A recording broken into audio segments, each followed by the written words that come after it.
Hello, everyone, and welcome to our doctor dialogue tonight. We are so glad that you're here and that you've taken the time out of your evening or wherever you are, early afternoon, to kind of jump in here with us. We always say it's just like such a big thing, kind of to, take charge of, what your kind of health journey looks like. So we're so glad you're here. And we have Dr. Kat with us tonight.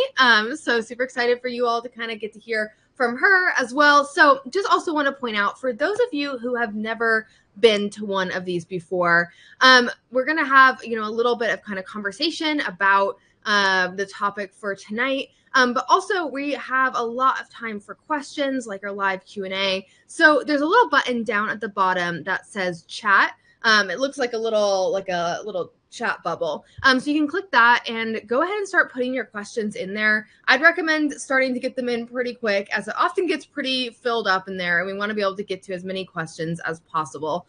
But feel free to ask any questions that you would like, kind of relating to, the menopause journey, perimenopause, why starting HRT early matters, anything kind of in that route. We'd love to kind of hear from you and kind of answer some of those questions. But Dr. Kat, I will pass it off to you to introduce yourself and maybe jump into things a little bit. Sure. So for those of you who have not seen me on your Instagram and Facebook feeds, I feel like my face is everywhere when I'm swiping personally, but I'm Dr. Kat Brown. I'm the medical director here at Winona, and I'm a board certified OBGYN located in the state of Pennsylvania.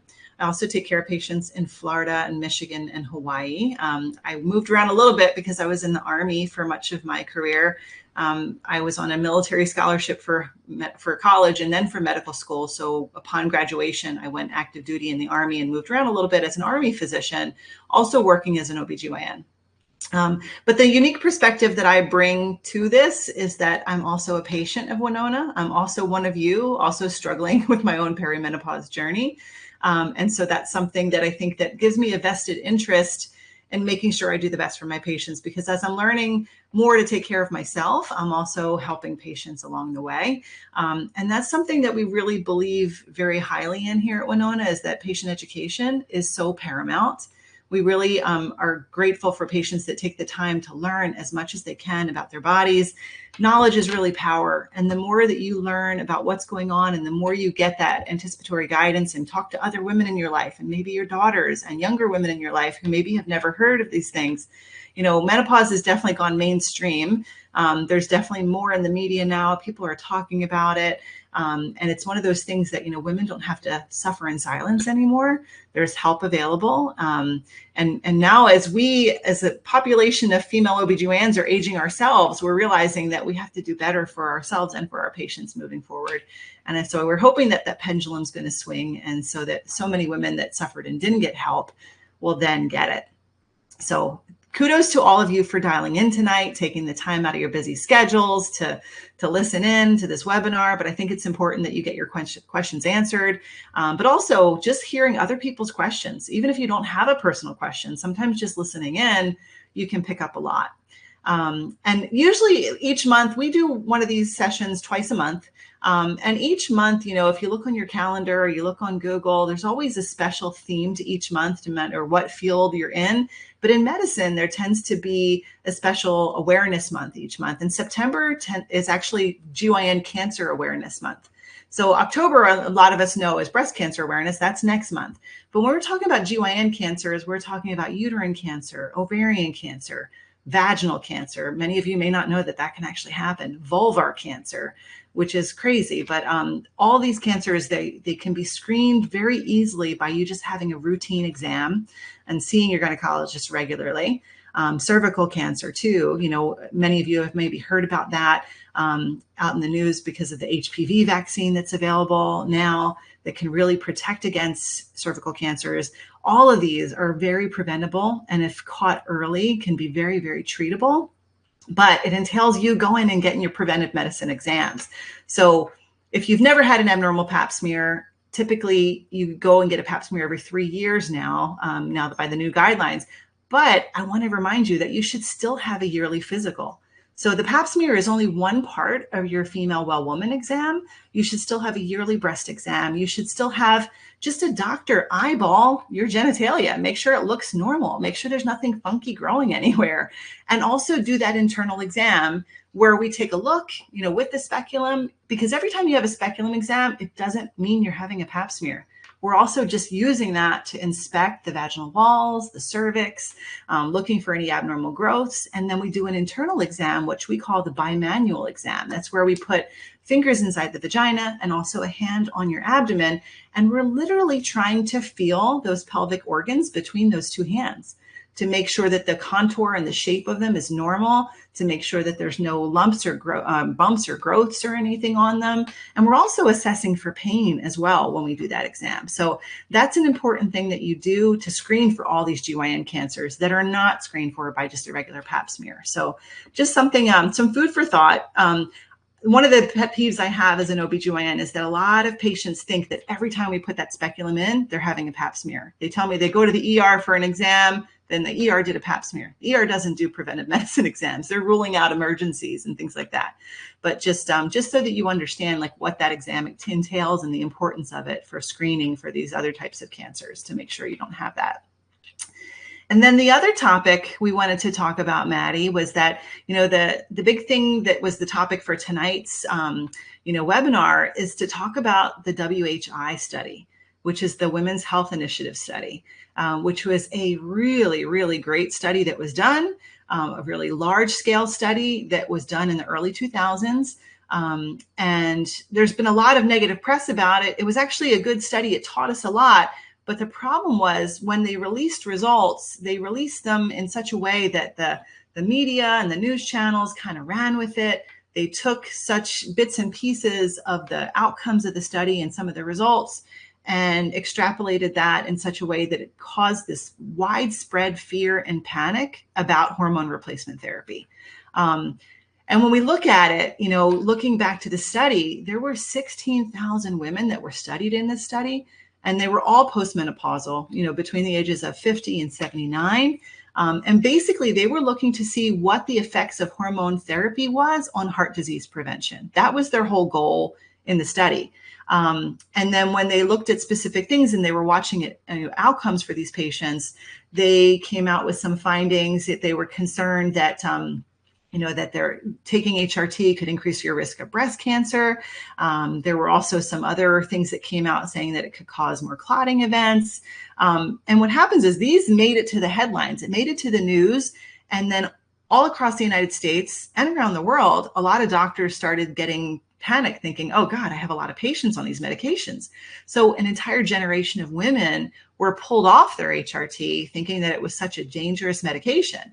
But what they did when they did the study was that they were giving synthetic estrogens and synthetic progesterones called progestins to patients, and they were starting patients at older ages. So some women were starting hormone replacement therapy in the study at age 60 or 65, more than 10 years after, they actually went through menopause. And what it taught us overall was that there is a window of opportunity, and the safest time to initiate hormone replacement therapy is actually earlier. So now we know that when we want to be safe and we want to treat patients well, is that we need to start their hormone replacement therapy before the age of 60 or within that 10-year window of when they've completed menopause. But it actually is more beneficial, and there's more health benefits of HRT if we start it when you start becoming symptomatic, even before that last period happens. So we've learned a lot from the study, but as a result of the way that it was publicized and the way that it was put out into the media, it really caused a widespread panic about HRT, and so many women were not offered this treatment really for 20 years, from 2002, and now we are in 2025. So many women that were suffering were just told, well, it's a normal part of aging. You're just going to have to suck it up. It's too dangerous. This one study showed this, and so many people were afraid of it and were pulled off the hormone therapy. So what we know now, what we're learning, new studies are coming out. There's more information coming out about the benefits of estrogen toward longevity for women and overall quality of health. And actually, We learned from the WHI study that when you initiate estrogen at an earlier age, it can be cardioprotective. So if you give it within that window of time where it's the safest, if you start it at the right time, it can be very beneficial to prevent heart disease and heart attack and stroke for patients, things like that. So I don't want to just monologue the whole time, Maddie. That's just a nice intro. I mean, have you seen, are there questions starting to come in? We do have some questions. Well, I was going to say, I mean, I would love to listen to you monologue the whole time. I might lose my voice if I just go on talking and talking forever, though. It's probably not a good call, for sure. We do have a few questions. Yeah. Our first one is, why is it not recommended for someone who went through menopause 10 years ago to start HRT now? Well, so the increase is that after that 10-year mark, there's already some biological changes that have happened in your body from the loss of estrogen naturally, that when you first start HRT, if it's more than 10 years after your menopausal time, like when you've completed your periods, it can slightly increase your risk of heart issues, cardiovascular events, especially blood clots in the leg or the lung, like DVT, PE, or even the risk of stroke. Now, it's like this magic window, but for those first couple years, when you initiate it after age 60 or after that 10-year mark, that risk is there for the first year or two. And then after that, that risk comes down again and you start to see the benefits. But really, why put yourself at risk if you don't have to? So that's why we don't really want you to wait. I mean, and ultimately, if you're going through menopause and you're suffering from symptoms, you should initiate therapy when the symptoms are becoming so bothersome to your lifestyle that the risk of the medication is lower than what you're suffering from. And that's anytime we take any medication, anytime we're thinking about any treatment, you want to weigh the risks and the benefits, to really determine if it's worth it for you as an individual. But that's really why is that there's that slightly increased risk of cardiovascular events if you start after that 10-year mark. Absolutely. Thank you, Dr. Kat. And our next question is from Mandy. And Mandy is wondering, she says, is using just the DHEA enough to make a difference for perimenopause symptoms? It can for some people. And the reason why is that DHEA is a precursor hormone. Basically, in our natural state, like our bodies make DHEA in our adrenal glands. But what happens is as this hormone gets metabolized in your body, it gets broken down into estrogen and testosterone. So for the early stages of women who are just starting to notice some perimenopause symptoms, maybe they're subtle, maybe it's not full blown yet. I have had some patients over the years that just start the DHEA supplement and notice enough of a positive benefit with that, especially in the early years of perimenopause, that they don't need any additional medication. Now, as you continue to age and as you get closer to that mean age of menopause, which in the US, most women will hit menopause at age 52. So as you get closer and your own ovaries really ramp down their internal production of estrogen, then it might be that your symptoms start to get worse and you might need to think about adding in estrogen later. But for a lot of women that are on the younger spectrum of perimenopause, the DHEA can be helpful. Absolutely. And I have a question. I want to let everyone know, Catherine, you're next in line. I'm going to skip down one, but I promise I'm going to come back to you. I just don't want you to think I'm skipping you. But we have a question from Sarah, and it's kind of tied in to the question about someone who went through menopause 10 years ago to start. Her first question, and then she has a comment that I think you might be able to kind of speak to a little bit, Dr. Kat. But she says, what if I'm barely in that 10-year window? Is it riskier? And then I think when you're kind of talking about some of the risks, she is saying that sounds a little bit terrifying. I'm a little bit nervous about that. So maybe if you have any, thoughts on that, any encouragement, or like where she could maybe stand on that. Well, I mean, I think that to bring it into perspective, every single time you take a medication or do anything, you ever read that packet that comes from the pharmacy about all the possible things that could happen? This is where the lawyers have gotten into the medical world, and they make us list every possible thing that can happen. So even if the incidence is only 1% or 2%, 1 or 2 people out of 100, that's pretty rare to happen. But if you're that one person, we want to make sure that it's listed somewhere. But you have to take these things, look at the global picture. So if you are someone who has a strong family history of heart disease, if you're someone who maybe doesn't exercise regularly or doesn't have a great diet, or maybe already has other risk factors for heart disease like high cholesterol, high blood pressure, you personally are going to be at higher risk for these events compared to someone who is otherwise healthy, doesn't have any of those, other medical conditions. The other thing that you can do too is also to not lead a sedentary lifestyle, to make sure that you stay active. As we age, making sure that we're maintaining that vitality in our youth by keeping active, by keeping fit, by eating foods that nourish our body and really help with the nutrients that we need. Because we fight as we age, our nature versus nurture, right? So like we have our genetic component of what we're at risk for, and then we have the things that we can do in our day-to-day lifestyle that can mitigate the risks that we have. So I think you have to look at the big picture, and if you're nervous, that's totally normal. If this is something that's totally new to you, it's foreign, you've never talked about this, don't be afraid to go to your family doctor. If you have somebody that you've been seeing for a long time, who really knows you and knows your health, and say, hey, can we have a conversation about this? And if they don't feel comfortable, if they're one of the many physicians in the United States that just hasn't gotten the training in how to treat menopausal patients, or they're just not well versed in discussing the risk, ask them, who would they recommend? Who can they refer you to? Because nowadays, everyone needs to have a referral basis. That's something that I think it's important for you to really take a good look at that. Because we can certainly help and talk to you at Winona, but we don't have the benefit of looking at your entire medical record and looking at all the things. And, we only know the information that you give us when it comes to a telemedicine platform. So I think that it's important for you as an individual to just weigh the risks and balances for you. Absolutely. Thank you so much, Dr. Kat. I think that's always a great, and that's one thing I love kind of about, getting to be on these calls, with you and Dr. Green, is kind of just hearing, really how you take such a stance about safety of the patient and what that looks like, and really helping people find what's going to work best for them. I think that's one of the really special things. I don't know. I just see every time we do one of these. So hopefully, Sarah, that helped a little bit. But Catherine, we'll jump back to you as well. But Catherine says about, you were mentioning this earlier, Dr. Kat, she says, that's great to hear you were in the military. She says, I'm a 39-year-old military pilot, and I'm having a difficult time with perimenopause. She says, have you noticed a higher rate of early menopause and or gynecological cancers with women who have served? Not necessarily.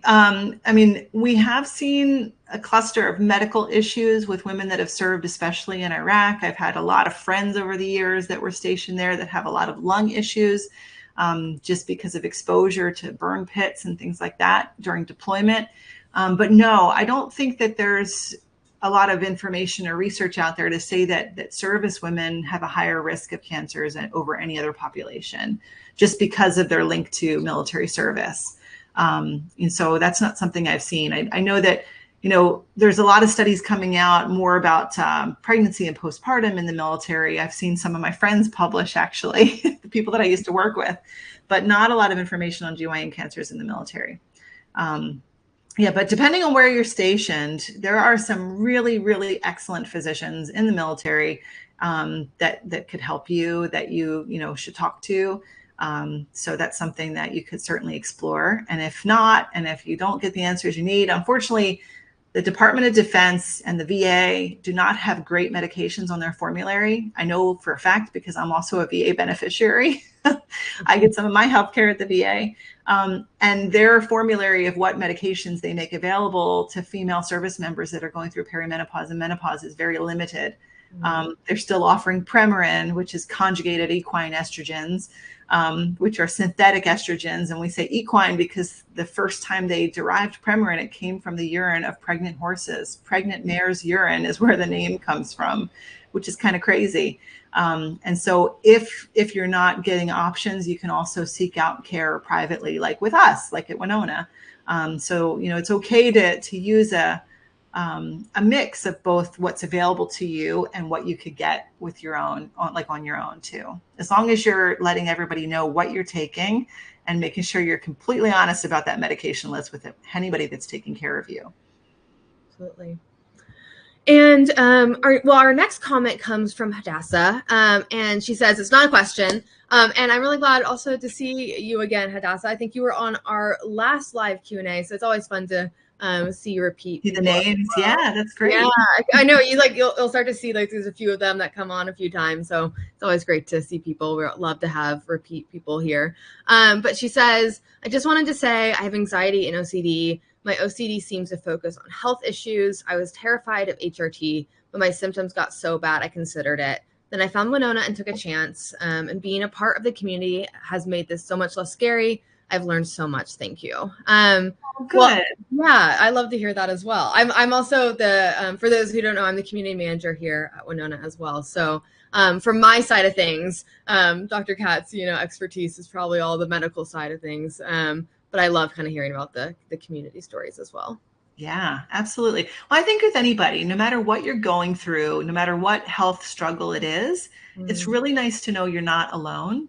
yeah. And when you meet other women that are going through the same thing, it's kind of like a kinship. Like it's almost like you've been through battle together, like you're all suffering from similar things, and they understand your perspective. So I think it goes a long way. Absolutely. And our next question is from Jamie. And Jamie is wondering, she says, I've had a hysterectomy where my cervix and uterus were removed. I still have my ovaries. Should I still be having vaginal exams? I was told no. Well, you don't need a pap smear anymore if you don't have a cervix, but you should still have an inspection, right? So the other types of cancers I mentioned, vaginal cancer, vulvar cancer, how would we ever know if there was something growing unless you brought it to our attention or unless we did just a nice thorough inspection to make sure everything was okay? The other thing that's important too is that there's another significant condition that affects women in menopause, which we call genitourinary syndrome of menopause. The old name for this used to be called atrophic vaginitis, which sound very negative. It sound like, our genitals are atrophying, they're wasting away, and vaginitis is a word for inflammation. And it wasn't a very good descriptive term for what's happening. But when we go through menopause and we lose estrogen throughout all the different tissues in our body, it really can have profound effects on our genital area too. So the genitourinary syndrome of menopause really refers to the loss of the folds of the vagina, the rugae of the vagina. We can also get labial atrophy or weight, like the labia minora can actually become flush with the labia majora. Like you lose those anatomical landmarks as we lose that hormone effect on the vulvar tissues. And then also the vagina becomes dry, less lubricated, less elastic, less stretchy, that's why women can suffer from pain with sex, discomfort, loss of lubrication. They could feel aroused and be in the mood and have a great libido, but then their body parts don't respond the way they expect them to. They don't get lubricated. And so sex can become very, very painful and uncomfortable. A lot of women can experience like a burning sensation when they're trying to have intercourse. And along with that, because the tissues in that area also become thinner with the loss of estrogen, the tissues around the urethra, where the urine exits our body, can significantly get thinner. And so that can make us more prone to recurrent urinary tract infections.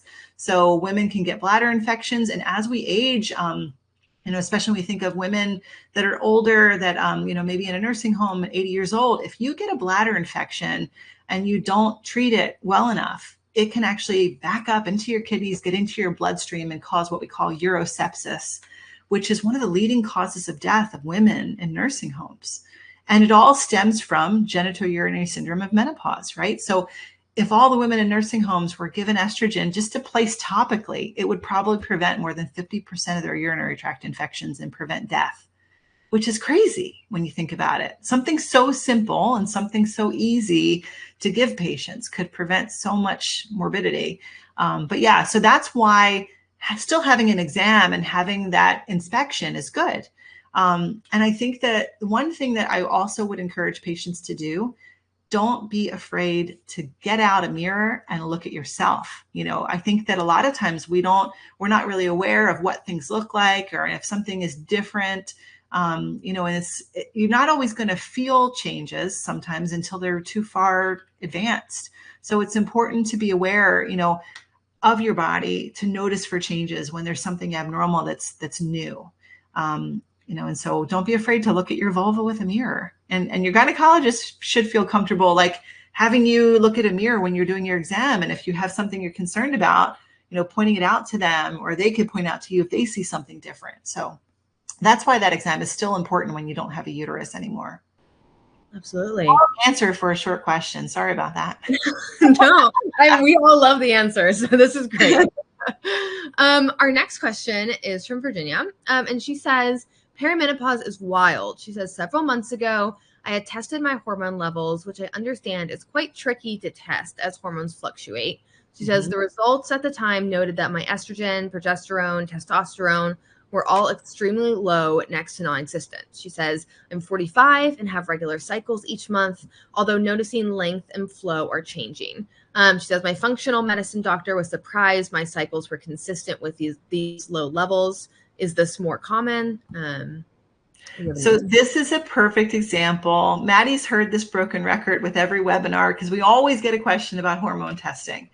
But this is a very perfect example of how hormone testing is not helpful. And so I know that it's a big thing that the functional doctors, functional medicine doctors are doing now, and trying to check different vitamin levels and hormone levels and trying to optimize based on hormones. But when it comes to your female hormones, this is something that's not very helpful. The more helpful information that we get as menopause specialists is actually your symptom diary.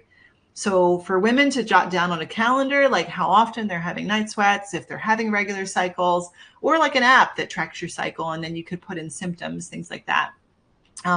That's something that's so much more important to me. And I can look at that and see what your symptoms are to know what exactly is happening in your body. But this is the one condition that getting lab testing is just not helpful for us.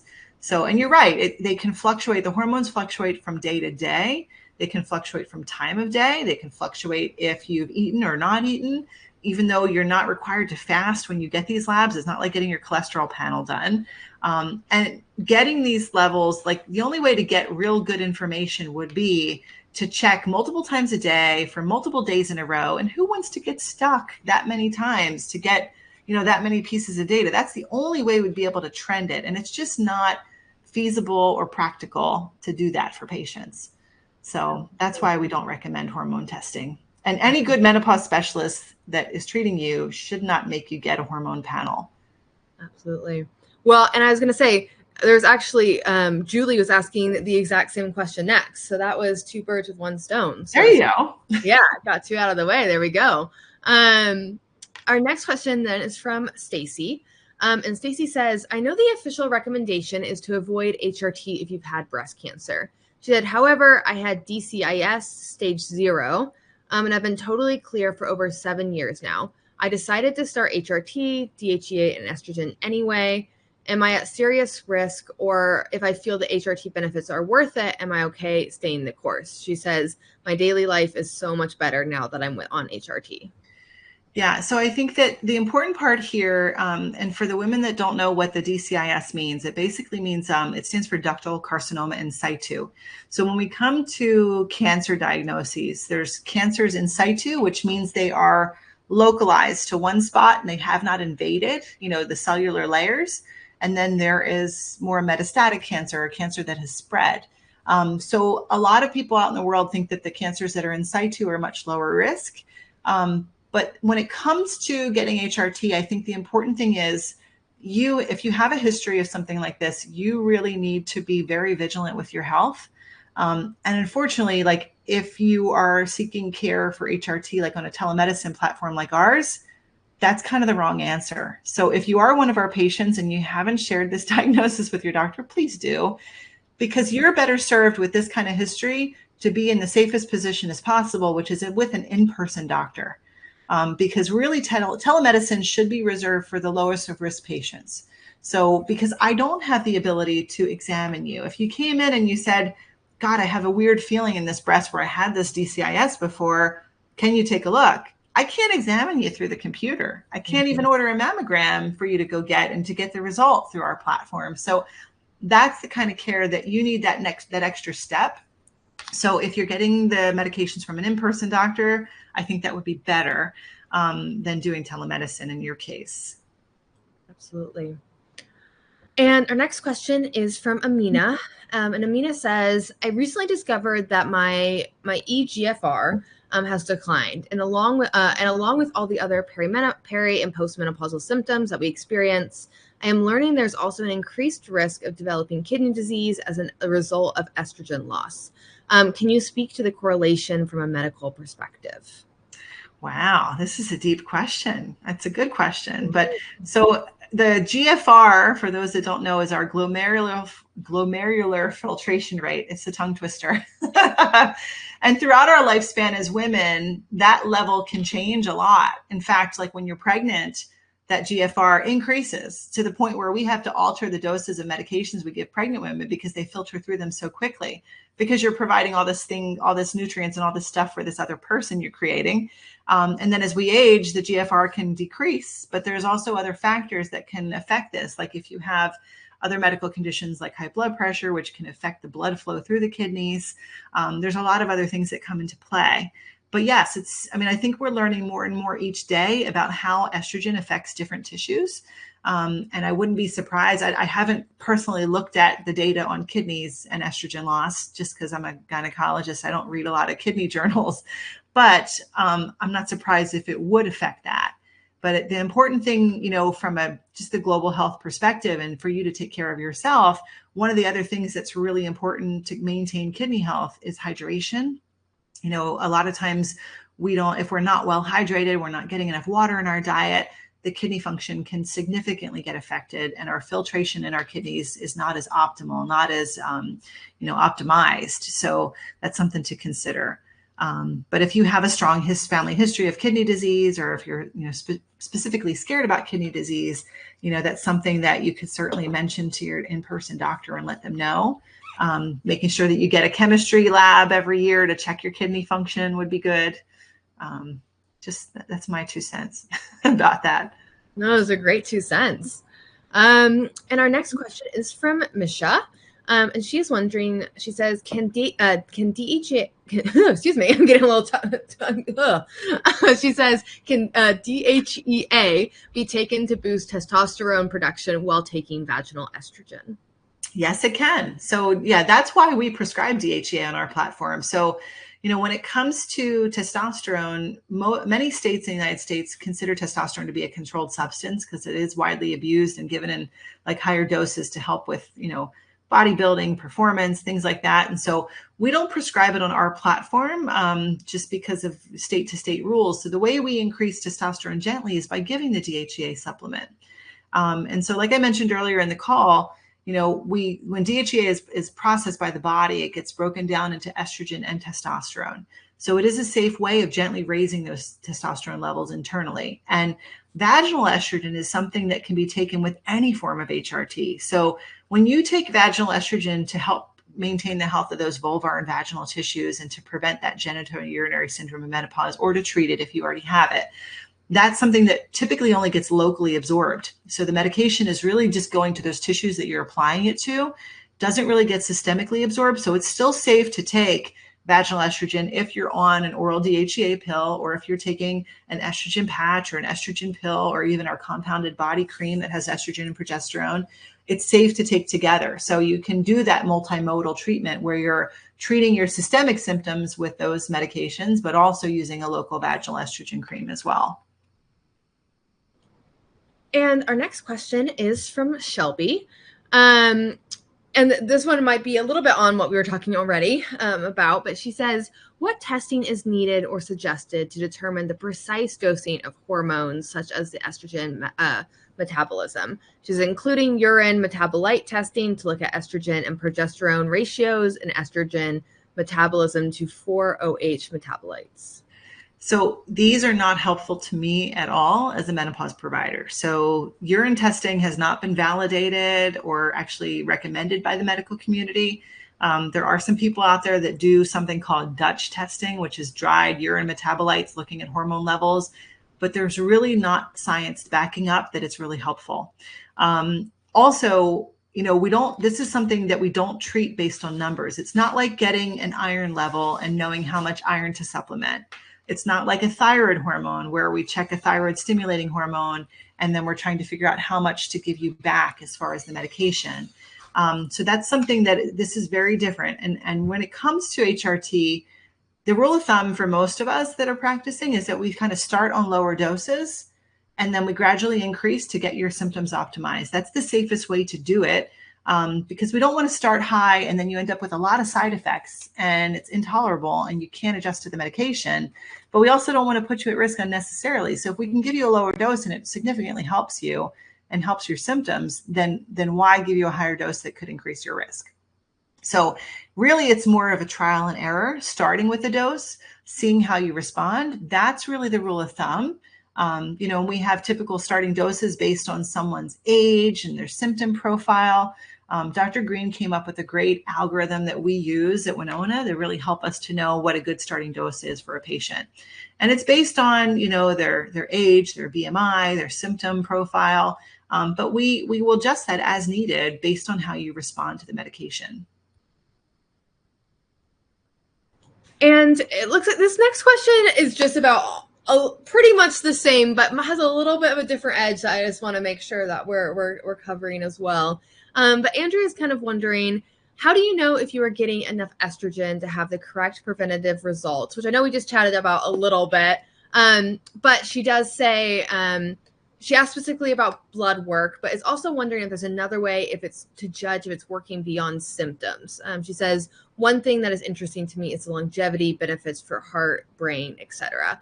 So I know that's a little bit of a slight new angle on this question. Yeah, so I think that the important thing to know is that there's not really an optimal level or dose out there that tells us that, yes, this is ideal, everyone should achieve to this dose or this level. There's really not data out there to say that. So when we're adding hormones back into your system, typically we want to achieve a steady state of those hormones to really get you in the best place possible. Because when we get symptoms and when we get the vasomotor symptoms like the hot flashes and the night sweats, those come from the high and low fluctuations of hormones, and it's back and forth. So it's really about optimizing and keeping you at a steady state. So from a treatment perspective as a provider, my goal is to keep your symptoms under control and to keep you in that steady state. And when we're doing that, you're getting the benefits of the estrogen throughout your body. And now if you start to notice symptoms coming back, if things start to kind of creep back in, then we adjust fire, we increase the dose as needed. Absolutely. And I think that's all we've got on the hormone testing questions for now. So okay. We'll put those to rest for a while. If you're in here and there's some more hormone testing questions a little bit further down, feel free to reflag, but I think we've covered everything on that end. So we do have a question from Lori next. And Lori is wondering, do you think adding testosterone, if possible in the future, would be of benefit? I think for some women, testosterone can be helpful. The problem is in the United States, we do not have any products that are for testosterone for women that are approved for women right now. And so it's highly regulated right now. When physicians are providing testosterone to women, they're actually using products that are made and formulated for men and trying to adjust fire to try to see what they can do for women. And there was an FDA panel recently that was convened in July. The FDA had this expert panel, and you can watch it. It's available on the FDA's website on YouTube. And one of the things they called for is that they want the FDA to come up with some good guidelines and treatment options and really some regimens to make testosterone more widely available for women, because right now it's not safely available for women right now. So that's something that, we definitely need to work on in the future, because some women will get the benefit, of increasing their testosterone gently from the DHEA like we provide, but there's some women that might benefit from taking straight testosterone too. But right now with the regulations on that, we don't offer that on our platform. Absolutely. And our next question is from Hoda, and she's wondering, she says, I'm 41 and have been using the HRT cream for 4 weeks now.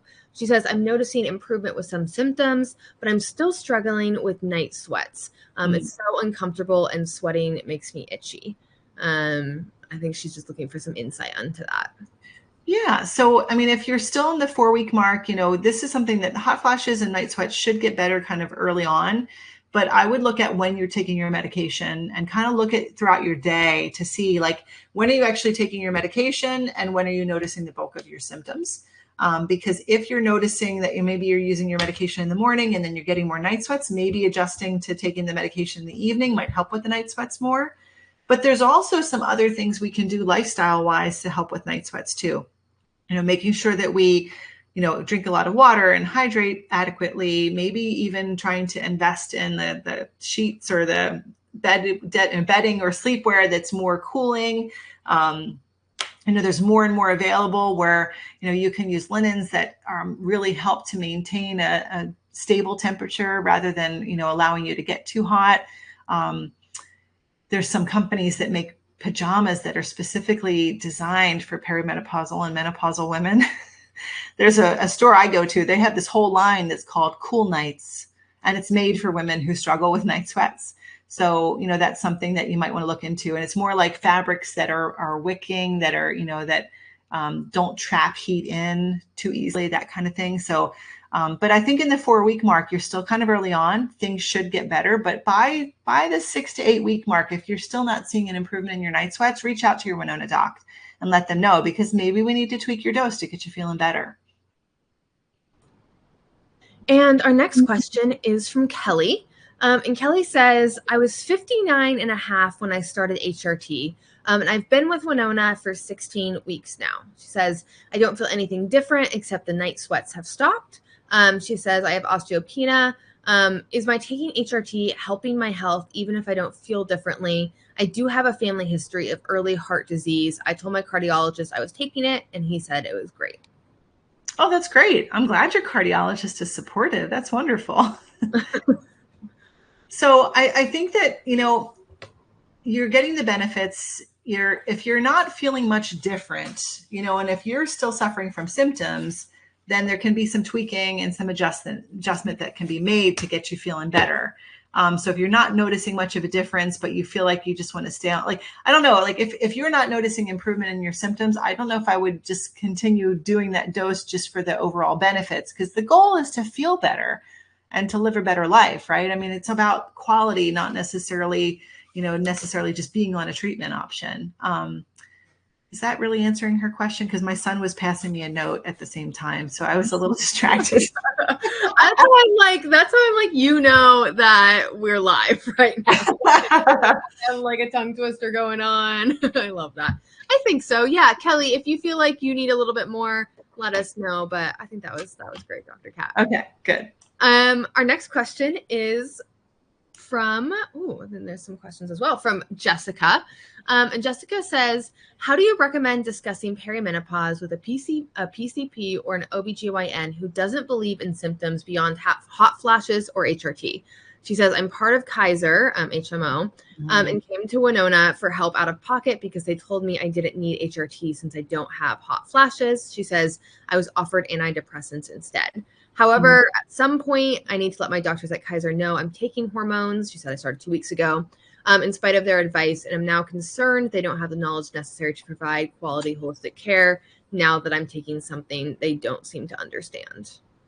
Gotcha. That's a hard question, but it's funny. This is when I wish Dr. Green was on, because he lives in California and he's dealt with the Kaiser system much more in depth. I've kind of only heard firsthand, but the Kaiser system is notorious for being very anti-hormone replacement therapy. And that's just one of their global policies with that healthcare network and that insurance. And I think the important thing is that you're thorough and transparent with them about what you're taking. But ultimately, if you don't feel like they understand, I mean, to get one patient to change the mind of a physician who's trying to run a busy office and trying to just get through their day, I think it's going to be difficult. The way that we win the hearts and minds of doctors and they start to change how they feel about this is for them to have a personal connection to it, or for them to start going through it, or have somebody that they love start going through it and start to do their own reading and research, or maybe they go to a conference, because we always are required as physicians to do what we call continuing medical education. And so we're constantly required to do more credits. And every year we have to do so much. And so we go to medical conferences based on our field of specialty to learn more and to grow more. And I think that you're going to start to see more doctors getting more attuned to recognizing and at least having these conversations, because menopause is being infused in a lot of those curriculums now moving forward. There's more articles coming out, there's more data and more studies being done. And I think that doctors are not going to be able to keep their heads in the sand to try to avoid it much longer. So I think you're going to start to see, hopefully in the next few years, in the next decade especially, that more and more doctors are going to be open to this. And I would hope that Kaiser follows suit, but I don't know. We'll see. Absolutely. And I would just say, on the community end as well, I see like there's a number of replies to this one that say they've been through very similar things. And I'll just say there are a lot of women in our community that feel very similarly and feel frustrated kind of with like having to navigate that. So just from the community side, you're not alone, and there's a great place to find, support and community on that as well in our Winona community, just on that side. Yeah. Yeah, but our next question, let's see, is Shelby. I'm going to read through a few of these. I see a lot of hormone testing blocks, so I will read through those and come back just to make sure that we've answered all of those. But we have a question from Tara, and Tara says, "I've been on HRT for about 6 months, and it's been working well. She says, in the last couple of weeks, however, I've noticed an uptick of symptoms, some hot flashes, mood swings, and a UTI. She says, should I talk to my Winona provider about increasing my dosage? Is it normal to increase a dosage over time?" It can be. So, as you continue to age and as your body's own internal changes are continuing to occur and your ovaries are decreasing their production internally of estrogen, it can be normal for your dosage needs to change. The other thing that can happen to us too is that during periods of stress or anything else, like we can see an uptick in symptoms. If you lose weight or gain weight, also that can change your estrogen metabolism too. So that can change, what your dosage needs are too. So, I think if you have concerns and questions, don't hesitate to message your Winona doctor. That's the beautiful thing about our platform, is that you're not restricted to a certain appointment time. It's not like you have 20 minutes to get all your questions in and then you don't see them again for another 3 months. You can message us anytime, literally. If it's 2:00 in the morning and you're woken up in the middle of the night to pee and to, dealing with night sweats, you could get on your phone real quick and you could message your Winona doctor. It's something that you could definitely do anytime. So don't hesitate to do that. Absolutely. And our next question is from Rosa. And Rosa says, I use the Blossom cream to help with orgasms, but I haven't noticed anything. Do I need to apply more or do I need a stronger dose? Well, there's really only one standard dose of the Blossom. I think that the important thing to consider is, if you're applying it in enough time before intercourse. I think the other thing too is that you have to understand that women's sexuality and our libido and our sex drive can really rely on so many different things. You have to be in the right mindset. I think that, the way I used to have an analogy I used to give to patients, especially when couples used to come in together when I was in an outpatient office. Woman's body, you should treat like a classic car. It's not like you can just turn on the ignition and expect it to go, especially perimenopausal or menopausal. You got to wax the car. You got to drive it around the block before you take it for a long ride. Guys get this analogy, like the husbands used to get this because they're like, oh, okay, I can't just flick a switch and go. Yeah. So I think that that's an important thing too. So don't be afraid to try to set the mood, and there's a lot of resources out there, as far as helping to learn more about, how your body responds, exploring that. But I think it's important that you try to set the stage, set the environment, maybe, make sure that you have enough foreplay, make sure there's a lot of other things involved. I have had some patients apply more of the Blossom and notice some improvement with that. But also it's important that you apply it 30 minutes, before you're intending to be sexually active, to really make sure it has the optimal benefit and it's been absorbed in enough time. So. Absolutely. And our next question is from Trisha. And Trisha says, I've been on the oral progesterone and estriol patches for about 12 weeks from a menopause specialist. My naturopath also this just jumped up. Also placed me on a DIM supplement. As she said, it doesn't look like I'm detoxing estrogen properly. She said I still have breast pain pretty much every 2 weeks for 2 weeks solid, and was wondering if you think this could be caused by the DIM supplement or me not detoxing the estrogen properly, or do I need to tweak my progesterone? She says the breast pain is intense, but it was there before I started HRT, so it's not new. And I also noticed I started to have a cramping feeling around my mid-cycle. What are your thoughts on what these symptoms are about? Did she say how old she was by any chance, or? She did not. Trisha, if you're listening and want to pop that in the chat real quick, feel free to I'm go. just curious because, I mean, it really sounds like a lot of these symptoms that are mid-cycle, like if you're still having periods and you're still in that perimenopausal time frame, there's natural hormone changes that are happening internally in your body while you're having menstrual cycles. And so it could be your own internal changes, in the fluctuations of your own internal endogenous hormones that could be causing a lot of these symptoms. I don't like the term that you need to detox estrogen. Estrogen is such a powerhouse hormone and it does so many beneficial things in our body. It is not a toxin. It's not something we have to detox from or to try to purge from our body in any way. And I'm not a big fan of the DIM supplement. I've had a lot of patients come to me on DIM, and then and the DIM is given, basically people believe it's something that's supposed to help estrogen metabolism and help you process estrogen better. However, when you take that and you're also taking HRT that's prescribed, I don't know what extent that can interfere with how well the medication works in your body, because there's really no studies, because DIM is a supplement. It's not a medication. There's not a lot of research on it. There's not a lot of data. And so I really don't know how that could be interfering. And so I like for patients to avoid the DIM when they're taking bioidentical HRT from me, especially at Winona, because I don't want anything to interfere with their success. And I don't know how well they're responding to the medication if they're still taking a supplement that could be messing with it, if that makes sense. Absolutely. And she did just add, I don't know if this will be helpful, but she says, I'm 49, almost 50, and I still have a cycle. Yeah, just add on as well. Okay. And then we have a question from Kay. And Kay says, I just started the HRT 12 days ago, and there seems to be bloating over the past few days. She says, I'm a petite person, 5'1", and I'm wondering if it's possible that 200 milligrams of progesterone and 25 milligrams of DHEA, the 0.5 patch, is high. I'm just checking in and appreciate it all, but I'm just wondering. No, those are not high doses. And I think that a lot of women, get concerned because they want to know, like, am I on a high dose? Am I on a low dose? Comparatively, if you've ever taken a birth control pill in your lifetime, these doses of bioidentical hormones are so much lower than the birth control pills that you took in the past, or even a birth control patch. So the doses that you're on are pretty standard doses, and I think that they're perfectly safe. But it's all about how you respond. So if you just started treatment, we need to give it a little bit more time and kind of see how your symptoms respond. Absolutely.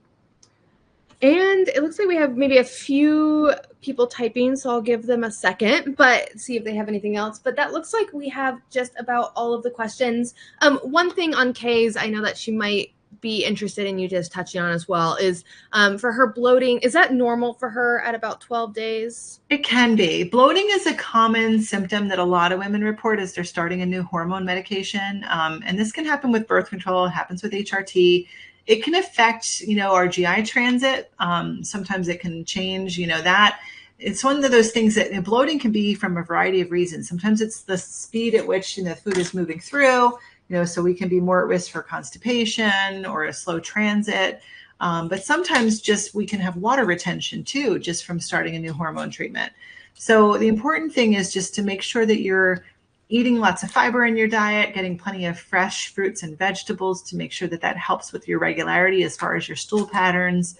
And make sure you're drinking plenty of water too, because if you are dehydrated, what happens is our body holds on to water in the tissues, it will retain water. And so that's something that, drinking more, it seems counterintuitive, but drinking more water can actually help to combat water retention for a lot of patients. Absolutely. Well, I just want to say, everyone, thank you so much for being here tonight. I think that's just about all the time we have for questions, and I'm so glad we were able to get through like what it looks like all of them. That's very rare. So that was like perfect timing. So glad you all are here. Just like want to point out a few things as well, which I think Dr. Kat mentioned earlier, but if you're a Winona patient, your Winona doctor is available 24/7 in your patient portal. So any questions that were like asked tonight, that's a great place to reach out to. Your doctor wants to help you kind of understand what's going on. I think that's a big thing as well, is they really do want to help you understand, not just kind of, give the prescription, but help you feel comfortable as well with what's going on. So please feel free to reach out there. We also have live Q&As like this every 2 weeks. So please RSVP for our next one. We would love to see you there, ask some more questions. We really hope that you'll be able to join us for that. And if you really like these live Q&As, we actually take the information from these live Q&As and we have the Menopause Hour podcast that you could listen to in the car, when you're commuting. That's another good option, because it's a lot of past Q&As that we've done, past webinars that we use to make those podcast episodes. Also, the social media team at Winona would be upset if I didn't comment and mention that you should follow me on Instagram. And I think they've created a TikTok and maybe a Facebook too. I'm not sure. But the Instagram account, we try to share a lot of educational information, try to make sure that there's resources. And it's me. If you like the way I talk, you like the way I explain things over some other menopause doc out there, and you want to follow me, it's at Dr. Kat OBGYN is the link for my Instagram account. So check that out too if you don't already follow me. I'm sure that they will love that I put that plug in there, because I don't do that enough. I don't think about it enough. I was going to say, well, we're on the subjects of plugs as well. I know that most of you probably already know if you are here because you are in our Winona app. But our Winona community is really a special place for discussions, resources, events like this. We also have meetups, which is a really exciting new program we're doing where, women just like you in your area are hosting in-person meetups specifically for women who are 35 plus. So it's a place to kind of, get to just spend time with friends and other women that are in a same period of life as you. So those will all be listed in our events section. You can kind of scroll through there, find one in your area. If there's not one in your area, we would love, love, love you to host one. That's a really fun new initiative. This is open to anyone. You can host an event. Essentially, Winona, we will just cover all the costs for you. We'll chat a little bit about it, but it's a really fun initiative where I think, like I've said on past live Q&As, one thing I love about Winona is just how Winona looks, about health. So from a holistic picture about, hormone health, but also what it looks like to build friendships and make those connections. So that's one of my favorite things as well about Winona. So if you want to talk more with me as well, I would love to hear from you. I work with the meetup, so would love to hear that in. But yes, and like Dr. Kat said, we've got the podcast and we've got the resources and the social media. So please connect in all the ways, and we'd love to see you in that. And I have a little sneaky person here who's been passing me notes, who has been having trouble falling asleep, and she'd really like to come on camera for a minute to say goodnight to everybody. Hello. This is my daughter, and you can just say goodnight. There's a lot of ladies watching that we're learning on our webinar, and wave goodbye. Hi. It's so good to meet you as well. I don't think I'm Maddie. It's nice to meet you. Maddie, this is Bronte. Hi, Bronte. Your mom is pretty awesome, by the way. All right. Now you got to go to bed. See, you got on camera. Okay. I love that. Well, I was going to say thank you so much, everyone, for being here tonight. And Dr. Kat, thank you for your time. I know clearly, you've got a family and you've got lots of work and everything going on. So I know that we all appreciate you kind of taking the hour to be here and answer our questions. Well, as women, we have to multitask and fit it in. But I think, no matter what I have going on, I love coming on and doing these. Dr. Green and I both love it, just because it's a chance to connect with our patients. And I think, it's just really nice to be able to do this for people. So thank you for coming out, everybody. Thank you for dialing in. Thanks, everyone. Have a great night. All right. Good night, everyone.